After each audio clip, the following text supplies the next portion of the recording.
Hello and welcome to Wednesdays with WE. This is the ninth episode, and as usual, before I get into the thick of things, I'll always welcome you and also tell you that you can catch up with all the previous episodes on the handles of Hindu and the Sports Star.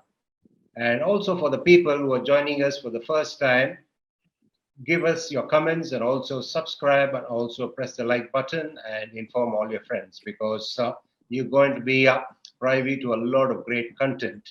Now, let me get into the thick of it. My guest tonight has been the architect of building a fantastic bowling attack for India during his tenure as the bowling coach of Team India.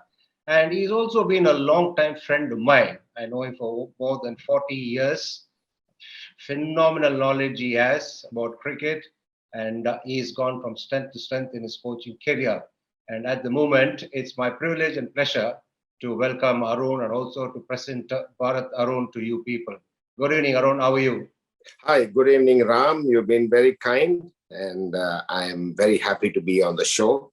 One of the remarkable attributes that you had always is your power of observation. You always would observe people very keenly, the way they talk, the way they do things. That's a very important attribute for a coach, isn't it? Because he's got to observe a lot of things. Yeah, you're bang on the money because I think coaching, you coach the person, don't coach the sport. Sport is just a medium. So I think in order to coach very effectively, you need to understand a person, understand what he likes, and also, like you rightly mentioned, you need to observe what he's doing, what are the things he's good at, and what are the things, what are his shortcomings. So once you understand all this and you build a relationship to coach, that's when coaching becomes very effective. And obviously, your observatory powers has also helped you to mimic people, isn't it? We'll come to that later, Arun. Always did it when I was a kid, but then maybe I always like to observe. Even when I'm sitting at the airports, I observe different kind of people, and think it's something which is ingrained in me. Maybe that's one quality you need as a coach to succeed. I was lucky enough to have that from a young age. Yes, you had that, and you also had a great willingness to learn all the time. One of the biggest challenges the coaches go through is improvising as things pan out, isn't it? Well, you evolve as a coach. To me, after going through all the coach education courses, yes, you did well and you passed. But I feel that is the beginning of your learning. Every time you enter the field, every time you interact with people, and every time you interact with different players, there's a lot in it for us to learn. And a little while ago, you said, you need to be a good student. So I think in order to be a good coach, you need to be a great student. So that learning capacity and always willing to learn you will evolve into being a better coach. Learning is important, and as you take charge of teams, as you handle teams, you're always facing challenges. Let's look at the things that is happening now. Let's take the case of Bumrah. Suddenly, the team manager gets to hear he's not available. How much more challenging can it get for coaches? It is. I think losing out Bumrah is not easy. The quality that and the experience that Bumrah brings into the team, it's like to like. It's very, very difficult to replace. But therein lies a challenge for another bowler to rise and say, "Let me do the job for the country." That gives a great opportunity to another upcoming talented bowler to take up this challenge. I remember Bumrah once in Australia, the first time when he played, he faced with similar challenges, and he was on the money right from the beginning. So I think, yes, unfortunate that we have lost Bumrah, but also it's a great opportunity for another bowler to pick himself up. You boys did well. You, Ravi Shastri, on that famous tour of Australia. Every morning you woke up, you were hearing about somebody not being fit. There came a stage where You were looking to buy whites and have a bit of a net session, weren't you? That many challenges you had to overcome on that tour.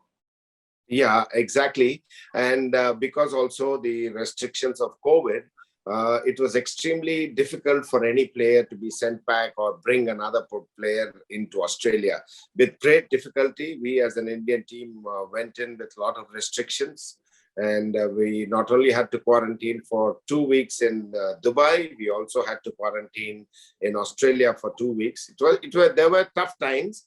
And at that point, I think Ravi had the foresight to say, let's not all the players who played the one days and the T20 were supposed to go back. And he said it's going to be difficult in case someone gets injured to bring any player into Australia. So let's keep everybody back. And I think the BCCI also readily agreed to have all the players back. And that kind of helped us a great deal. Did it drive you guys crazy at any time because of pandemic restrictions, injuries one after the other, challenges one after the other? How really tough was it for you guys? I think it was initially it was the quarantine was pretty hard, and then there was soft quarantine. There we were told not to get into public places and things like that.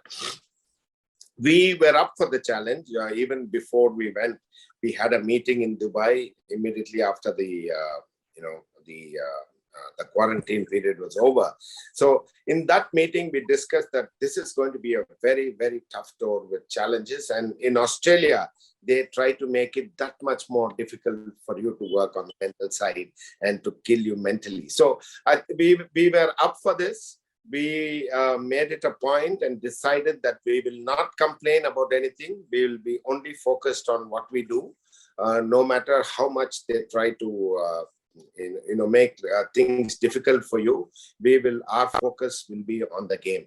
And I think that process that we set much before the tour started, I thought that was a great way to overcome the challenges that we faced in Australia. Fast bowlers tend to get injured, especially the ones with unique actions. Is there something that can be done to prevent injuries?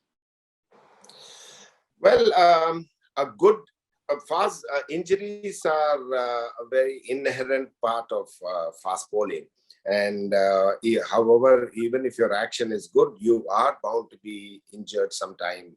That doesn't give you a total, kind of blanket insurance for you not to be injured.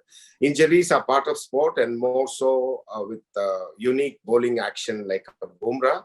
But I think with a lot of workload management, especially in cases like bowlers like Bumrah, and working a lot on their strength, the bowler also needs to sacrifice a lot in terms of his diet, in terms of his exercise, and equal importance to his physical well-being. All these things go a long way in preventing your injury, but it doesn't, give you any assurance that you will not be injured. You have to handle it, especially people with unique bowling actions. They are bound.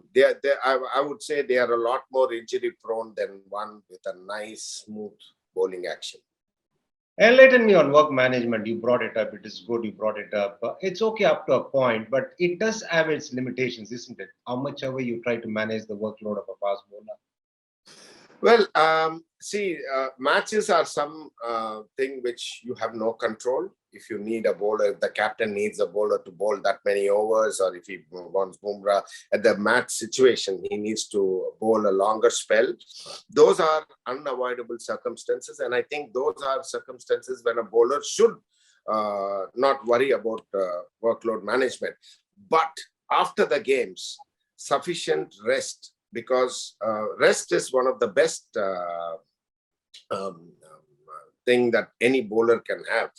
By rest, I mean active rest, where there is a lot of onus on fitness, It can be pool sessions. It's a good recovery through good sleep and quality food that you eat. All this would go a long way in making sure that the fast bowler remains fit over a period of time. So, as you rightly said, matches, you have no control.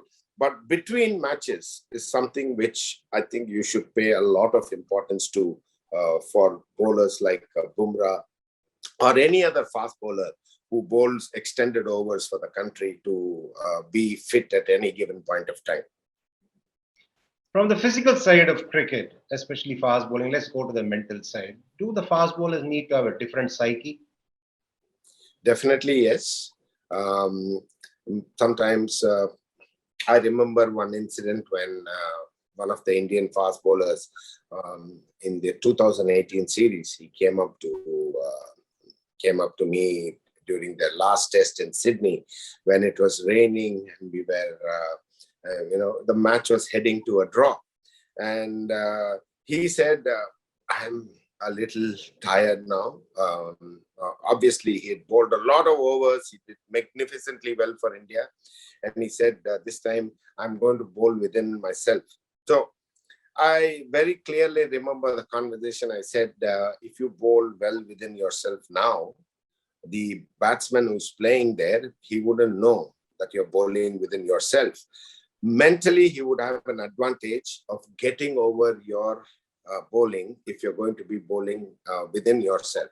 So I think no matter where you bowl, it is important that you come out and bowl with all vigor during the last match of the series. It so happened that game, he bowled the fastest spell of the whole tournament. And he came and said it felt very good when the chips were down, because I think it's hugely mental. Cricket, a lot of people say cricket is 90% mental, and it's the 10% physical part. For 10% physical part, you spend so much time in the gym, you spend so much time on the field, honing your skills. But how much time do you literally give for the mental part, which many people say constitutes 90%? You don't have to put 5 hours of work, but at least half an hour of work, setting the processes, understanding yourself is extremely important for a fast bowler. The boys are in Australia for the T20 World Cup. It's a format dominated by the batters. Do the bowlers need to have a different kind of mindset? How do they go about it? See, T20 is a format that really challenges the best of bowlers, because you could be bowling to your strength and that ball could be hit out of the park. So again, we were talking of the mental aspect of the game. When your best ball is being hit out of the park, a bowler tends to move away from his strength, and sometimes the pressure could make him blank, and he could end up bowling areas which are not his strengths. So I think you need tremendous amount of mental strength to stay calm at that point of time. And also in T20 cricket, your comeback of 2 balls can be the deciding factor in a match. You may be hit for 2 consecutive sixes, but you could come back very strongly the next 2 balls. But that depends on how much the bowler, in spite of getting hit, gets back to his strength. So I firmly believe, and I always keep telling the bowlers, under pressure, go back to what you are absolutely sure of executing.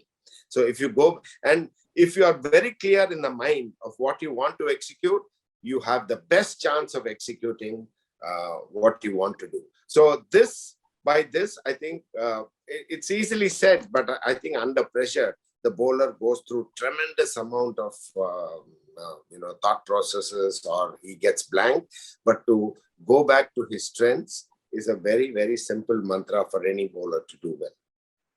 Bowlers like surfaces which offer some bounce. In Australia, you're likely to get some bounce. Does it make it a level playing field for the World Cup matches? I think Australia, you get probably one of the best and the most sporting wickets you can get around the world, especially for one-day cricket. Wickets are hard, they are bouncy, they are very well prepared. They gives you even chance for a batsman to play all around, and some of the shots which he cannot play in other parts of the world. And also for a bowler, there is enough in the wicket if you're willing to, especially for fast bowlers, if you're willing to bend the back. The grounds are big, so you could play to situations according to the dimensions of the ground. And there is something in the wicket for the bowlers for them to excel. So I think it's a great challenge. You're bowling to the best in the world. Also, some of the best batsmen, the best innings have been played in Australia. So it's a great battle between bat and ball. Having a left-arm seamer is a great boon. You impressed with Ashwin? Whatever you've seen of him so far? Yes, he's been pretty impressive. I feel he bowls pretty well at the death. All he needs is a lot more confidence, which I'm sure the Indian team management would be giving Arshdeep. He's very talented, as you rightly said. Being a left-hander adds to that advantage, especially in T20 cricket. We as coaches always like to get on with it. By that I mean the team has been picked. We would like to obviously back everybody who's a part of the team. Now, if you are a part of the setup, would you have pumped for Imran Malik? Imran Malik is exciting. He's got the pace, and I think we're given the right kind of fields. He's done pretty well for in the IPL. Considering the wickets in Australia, I feel that India have carried far too many spinners. Somebody like an Imran Malik would definitely be a great fillip for the team. What is the big difference between the side you handled in the last T20 World Cup and the one that is there in Australia now?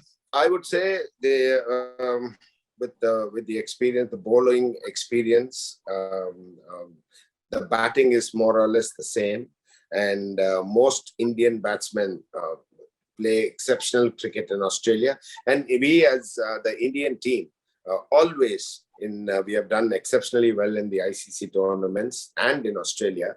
So I don't think batting is much of a concern. What I'm a little skeptical about is our death bowling with Bumrah not being there.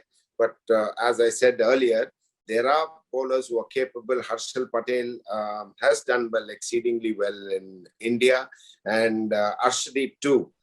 He's proved time and again that he's good at the death. But now, would they rise to the challenge is something which we have to wait and see. You felt India is carrying one spinner too many. What role do you see for the spinners in Australia in the World Cup?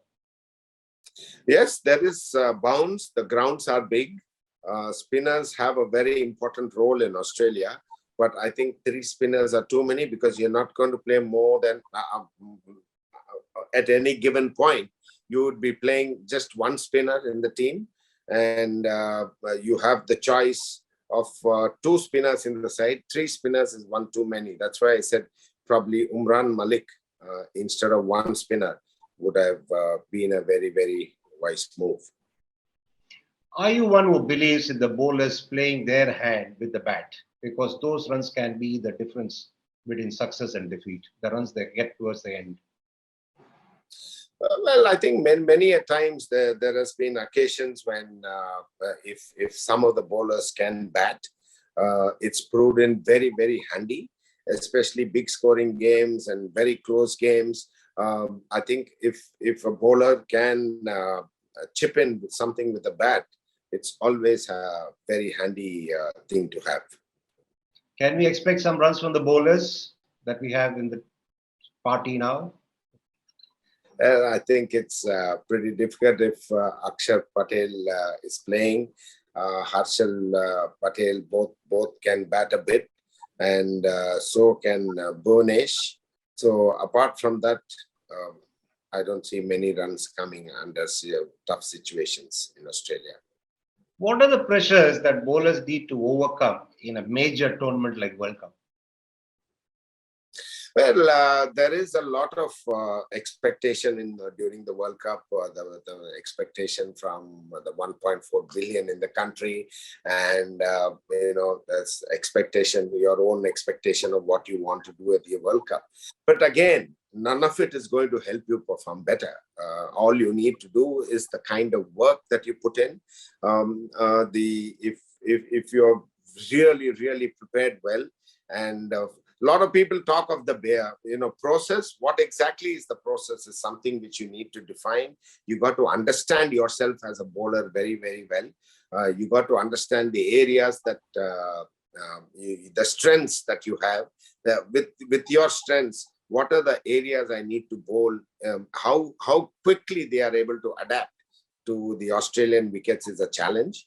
That's why I said somebody experienced like a Mohammad Shami for Bumrah would have been brilliant, because he's played in Australia so many times. So for a bowler, the biggest challenge would be to focus on his strengths at any given point of time, especially in this format. You spoke about adaptability. How adaptable do you think is this particular fast bowling attack that's been picked for the World Cup?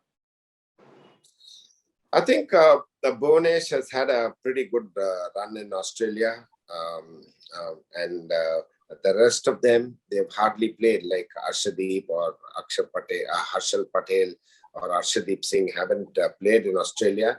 I think it would be a challenge, but also to have somebody like them who really willing to bend their backs in helpful conditions in Australia could be an advantage to Team India.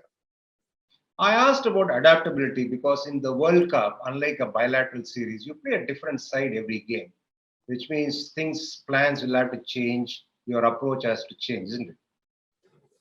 Yes, the whole thing is about planning, and today they have a lot of data on every batsman that you can come across in world cricket.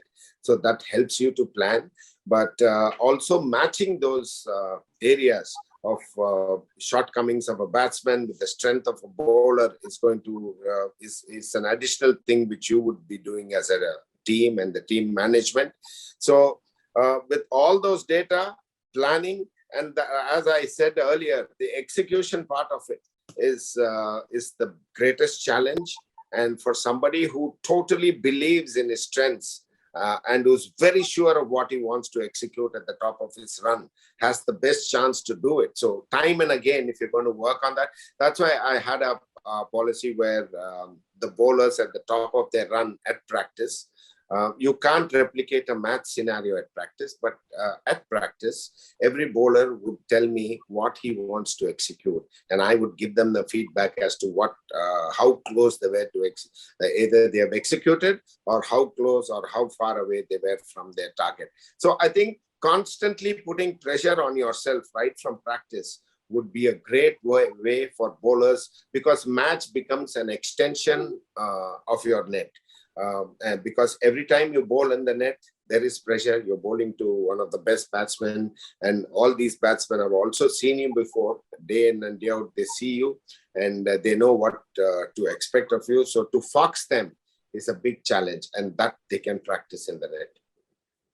Your coaching philosophy is empowering. From the time you took over and to the time you left the team, how independent did the bowlers become? To what extent they became independent? Well, the later part of my stint with the team, I think the coach's role should become more and more redundant as you go on. So that means the bowlers are empowered. So most of the meetings, I believe in having one-to-one meetings, because I think it's a lot more specific, and I learn to understand the bowler's psyche, and they are a lot more open in our culture, and when I do one-to-one with them. So doing that helps me understand these bowlers well, and they would come up with their own plans. As you rightly said, empowering is about the bowler understanding his strengths, being able to read the batsman's strengths and shortcomings, and devising a plan for that. I would only add to whatever they come up with. And invariably, most of the time, they make their own plans. But Now, they for the have to benefit, discuss those plans with me. yeah, that's fine because then there should be clarity, there should Yeah, be open communication. That's great. yeah, yeah. For the benefit of the fans, and of course, given your knowledge, briefly decode the bowling attack of Team India in the World Cup. Each bowler, briefly. Okay, Bhunesh, as you all know, he definitely has the moment. He has the skills. He can bowl in the death overs as well. But to me, if whenever Bhunesh is bowling 130, 135 plus, he's probably at his peak bowling form, and that would add a lot of weight. Harshal Patel, yes, he's time and again proved he's got the variety. His slow bouncers, that would be a great asset in Australia, especially with the south, the mid wicket boundaries or the square boundaries being a lot bigger in most of the grounds. It would be a great asset for him to use those slow bouncers. He can use them very well. Arshdeep, yes, he's proved time and again in the IPL. To me, he's probably one of the most impressive bowlers in the IPL. And all he needs is the confidence of the team and the team management, because he's got all the ingredients to be successful at this level. But what I felt, I strongly felt that he needed a lot more confidence from the team management, which they are trying to give him. So there he's probably there. And also the added advantage of being a left-hander could be an asset for us. Ashwin is bowled exceptionally well of late, but I wouldn't like to see Ashwin warm the benches. A bowler like Ashwin, if he's in the team, I think you should use him a lot more than what they have been doing. Harshal Patel gives you the all-round, angle.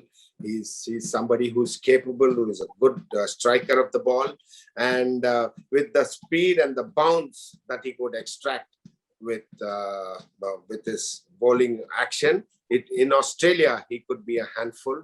And Chahal, of course, you have seen what he's capable of. I would like Chahal to be extremely confident. When he's really confident, he can be a match winner for you. So overall, I think they have the strength, they have the ability. It is the kind of confidence that they're going to have, which is going to be the deciding factor in this World Cup. What are the personality types that are easy to handle and which are a challenge? Well, I think to a coach, all the bowlers that I've named now, and the bowlers who were with the Indian team, all of them were different. As I said earlier, it is about understanding these players, and that is the biggest challenge for a coach, to understand a player, because as I said earlier, it is a relationship which you build, and it is interesting. It is very, very interesting for a coach to understand different people and get the best out of them. How different is the IPL gig? Well, IPL also, the biggest challenge is to to come across all different cultures. What you say to an Indian bowler and what you say to probably an Australian bowler. What you want to, the crux of the thing could be the same, but how you put it across could be a little different. And so as a coach, to win, to instantaneously cut across all barriers and to win the confidence of the players is the biggest challenge initially, because unless you have the confidence of a player, it's very difficult to coach him. So I think the greatest challenge here is how soon a coach adapts to different players and win their confidence. You, Sridhar, Ravi made a great team. There's a lot of understanding. Of course, Ravi for you is more than a contemporary and a teammate, isn't he? Yes, to me, I know him for the last 40 years. It's not that it's been a very smooth journey for us. We have had our ups and downs, we have had our differences, but yes, we have fought bitterly sometimes. But one good thing was nothing was personal. It was all for the for the team. And when we did the fact that we both were close also helped, and I could voice whatever I want to with him. And but when we came out of the room, our thought process was one. And he's someone, I must really say, he doesn't look over your shoulder. If he has confidence in your abilities, he's somebody who's never going to look at the shoulder. He gives you freedom to work the way you want to. But he was on the whole, but he was a very tough taskmaster. That's what I would say. The three of you aren't finished yet. You started coaching beyond a venture to help youngsters of the next generation. Just talk us through that bit. Well, coaching beyond was something which we were discussing for the last 2 years. And we felt we are not going to last all the time with the Indian team, but we felt that there's a huge, demand for Indian coaches. And there is, I think, a lot of, for example, there are about more than, I would say some stats tell me, I don't know how far they're true, that there are about 54 million kids playing the sport. And essentially, you have only about 3,500 or 4,000 coaches, where you need more than 2 million coaches in the country. So we felt that we need to do something. It's something which, so we said we would have coach education projects. And also we felt that we would start coaching right from grassroots to elite cricketers. We want the talented young cricketers to get the same inputs as a top Indian cricketer gets. So that's why that's when Coaching Beyond was born. So it serves both the purpose of coaching young players, and also we are into coach education projects. We are shortly going to come out with a online coach education portal, which is going to be on an LMS platform. So the reach to different coaches, ideally we would want every academy coach in the country, every physical education teacher, and anyone who's interested in coaching to go through the course, because it's just about sharing knowledge. It's not about anything else. It's about sharing knowledge and how to coach. So I think that's when the coach education courses were also born. So it's a dual role of educating the players and also coach education. So kind of, it's pretty interesting. There you go, folks. You want to enhance your knowledge, or you want your kids to become better cricketers? This is the man to get in touch with. Arun, we spoke a little bit about injury prevention. Is that viable? Is it practical? Or will it remain a bit of a theory long enough or all the time? You cannot be injury free, but you can delay the onset of injuries. And also you could, by working on the strengths of a player, each player is different, understanding their strengths and working on their strength, working on their shortcomings to make them stronger. You need overall strength, all-round strength to be a fast bowler, especially. And understanding what requires to be a good fast bowler is extremely important. So if that is there, you could realistically, the career of a fast bowler can be a lot more than what it is. And for a very large part of it, you can stay injury free. But there is nothing that can guarantee and say that the player would be totally injury free. If there is one thing that Team India needs to do to win the World Cup, what do you think that will be? Just go out and express themselves like what they should be absolutely fearless, because T20 has shown that teams that have played fearless cricket have done exceptionally well. If there is one thing that I would want Team India to do, because they have the tremendous abilities, but they should be absolutely fearless to do that. Let's have a sample of your mimicry now, Arun. Now, imagine Ravi is asked a question about a debatable thing. Let's say the selection of Imran Malik, he's for it. The others are not easily buying into it. Let's have a line or two in his style. Just go ahead and pick that guy. I like him, and he's probably the best guy around. That would be the way Ravi would be saying. And Yes, thanks, Arun. Thanks a lot for your time. And as usual, it was great to listen to you, sharing your knowledge. I'm sure a lot of people would have been waiting for some knowledge to be given to them about fast bowling and the injury prevention and various other aspects that go with it. Thank you very much for your time, and look forward to catching up with you in person. sure, cheers, Ram. It's always a pleasure talking to you. Take care. Super. There it was, Bharat Arun sharing his knowledge about various aspects of fast bowling and also about his tenure with Team India. And he's also told what he thinks of the current bowling attack of Team India.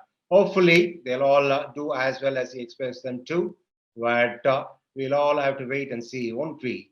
So, the fact of the matter is that I will be with you in a week's time. And until then, I'd like you to be good and also be safe.